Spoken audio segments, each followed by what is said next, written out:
So perhaps you've heard of the good controller. If you played games for a long enough time, you probably have one of those, even if you don't necessarily call it that. Now, you may have several controllers, and I've got them all over the place. Most of them have had the nubs eaten off by our baby.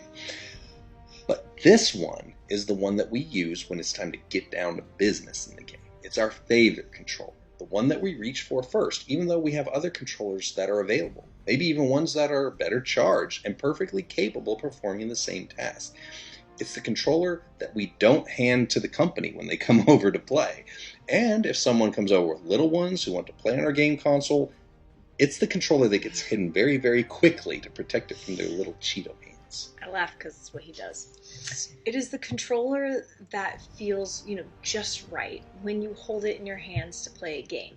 And even if it is the same size and weight as all the other controllers, you can tell which one is the good controller, even in the dark. Oh, yeah, I know which one's mine, and I know when someone's given me the other one. It's not more expensive than the other controllers. It's not better than them. It's not even in better shape than the other ones. But it is the controller that must be protected at all costs, because it's the good controller. Now, maybe you don't have a good controller because you don't play console games, but you probably have something similar. Like for me, I had a good cereal bowl. It was the one specific bowl that was the perfect size for the amount of cereal I prefer to eat. It had the optimal contours for slurping milk out of it. It had just the right height ratio so that when you set your spoon in it wouldn't slide down under the cereal and get in the milk and then you get the milky hands. It was the good cereal bowl. He loves cereal. That was its name. That was its designation. It is not used for storing leftovers. It is not used for reheating spaghetti sauce or chili in the microwave. It does not double as a bowl that you use for whisking eggs or making homemade Play-Doh. Even though it's fully capable of performing all of those tasks and so many more, it is the good cereal bowl. It was a specific role that it was designed for that made it special and unique. It was not better than the other bowls. As a matter of fact, it doesn't match any of the rest of our dishes, much to my wife's dismay.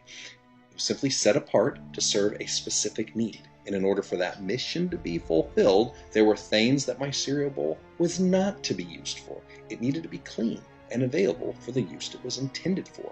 And because of that, it was treated a little differently than the other bowls, so it could be preserved for this special purpose. The idea of being set apart for a purpose is something we're often familiar with when it comes to our possessions, our finances, our time, and other controllable areas of the human experience. We budget our resources, we wash certain clothing items on the delicate wash cycle, and we often designate specific items as the good scissors or my favorite chair. Yes, the good scissors that aren't allowed to cut tape and those kind of things. But it's not necessarily because those specific items are more expensive or more valuable than the other ones. They're made valuable because of how we view them, how we treat them, and what we allow them to be used for. And in our spiritual walk, this concept has a term that we're probably familiar with, a word that may have different connotations based on how you've been exposed to it in the past. That word, break for it, is holiness. Now, hold on, take a deep breath. It's going to be okay. We're not going to ask you to sell your car and go get a horse and a cart or anything like that. Holiness is a word that sounds a lot more mysterious than it should. It invokes everything from legalistic interpretations of Scripture to an impossibly high set of standards that we have no idea how to fulfill. But what if I told you that the idea of holiness is not as scary as you might think? That you're already treating things in your life as holy in ways that you may not even realize. So let's jump straight into this and see what we can figure out, starting with one of the most well-known verses on the subject in 1 Peter 1. He says, "Therefore gird up the loins of your mind, be sober, rest your hope fully upon the grace that is to be brought to you at the revelation of Jesus Christ, as obedient children, not conforming yourselves to the former lust as in your ignorance, but as he who called you is holy. You also be holy in all your conduct, because it is written, be holy, for I am holy." Now, each of the words translated as holy in that verse is from a Greek word which means sacred, to be set apart by or for God. The quote that was being referenced there when Peter quoted, "Be holy, for I am holy," that's from Leviticus 19. The original Hebrew root word in that is translated as apartness and sacredness. It's the same word that the Bible uses, like when God told Moses he was standing on holy ground, where he called the people of Israel a holy people. The ground and the people, They were just plain old ordinary ground and people. As a matter of fact, the Israel people, they were bad all the time. But now they were being set apart for a special purpose that would mean both responsibilities as well as limitations in order to fulfill them. Holiness may be one of the most divisive words in both the Christian and secular communities because it has a connotation of rules, regulations, and a heightened sense of superiority for those who are more holy than others. And to ascribe those interpretations to this concept not only entirely misses the point, but creates an unhealthy view of holiness as well.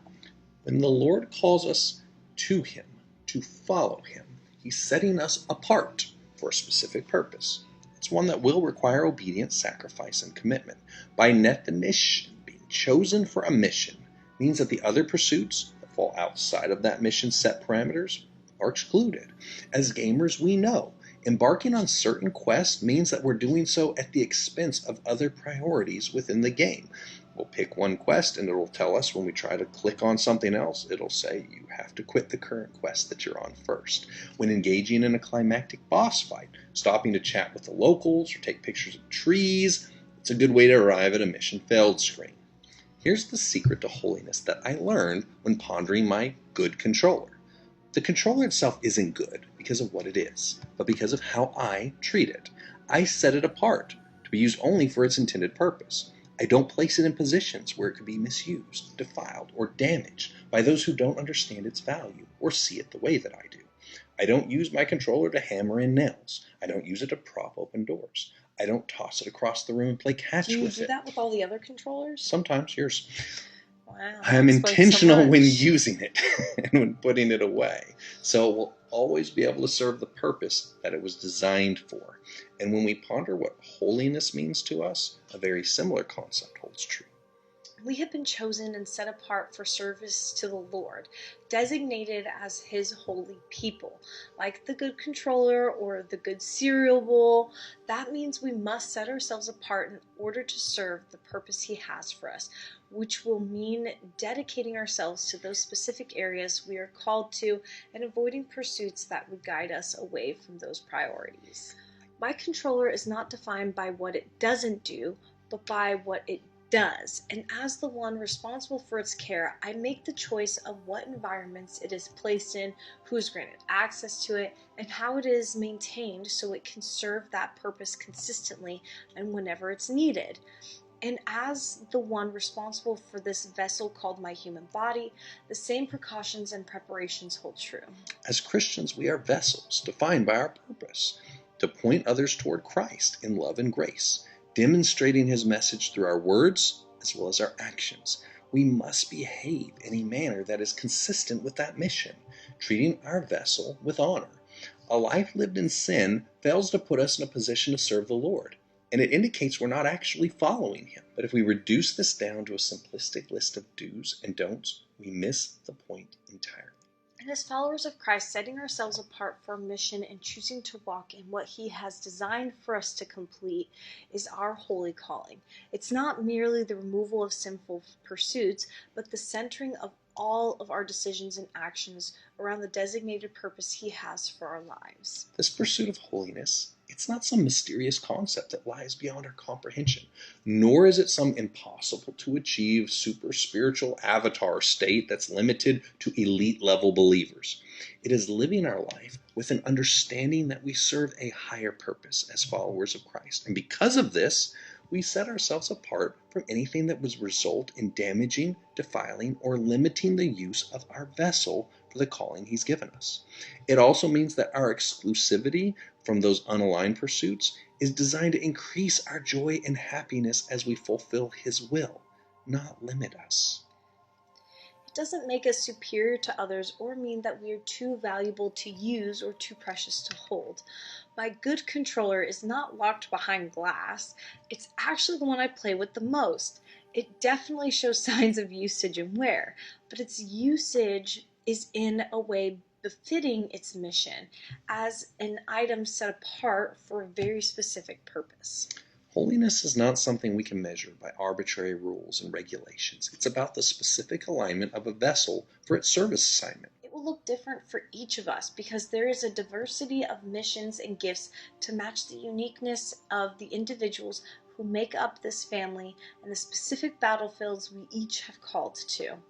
But we are all called to be set apart, living a life on this earth that is treated as sacred and holy. Not for superiority, but for service. Not for the purpose of restriction or limitation, but for effective utilization.